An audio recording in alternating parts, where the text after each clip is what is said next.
Bilis na tumubo ng bigote ko ah. Oo nga no. Buti na lang, may shaver ako. Ay, parehas tayo. Ulaan ko kung saan mo nabili yan. Saan? Saan pa ba may papapogi essentials? Di sa Watsons! Ito nga pala, ang Euro Electric Rotary Shaver ay may compact design na kung saan ay may dalawa siyang floating heads for a comfortable glide. May 18 self-sharpening blades pa ito para consistent clean ang shave sa'yo. And you can charge this for about 8 hours and magagamit mo siya ng 45 minutes nang walang cord. Meron din siyang close cut trimming technology, kaya try nyo na to kasi deserve nyo na to.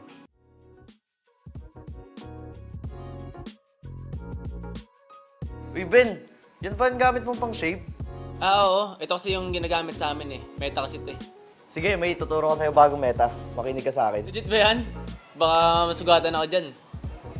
Ito ang isa sa mga meta na shaver na ginagamit namin. Kaya makinig ka ng mabuti. Ito ang Euro Wet and Dry Electric Shaver. Talagang one of a kind to kasi waterproof siya. Meron itong 3 directional floating heads.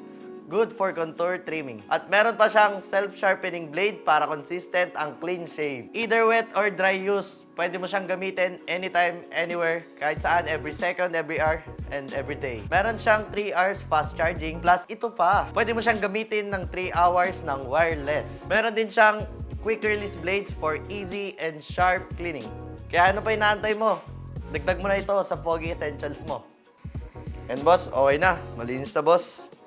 Ayos ah. Ang linis na nga. Mukhang pasok na pasok sa meta to ah. Saan mo ba nabibili yung ganyang shaver? Pwede ka bumili nito either sa app ng Watsons or sa pinakamalapit na branch ng Watsons. Tingin nga boss. Ang linis nga.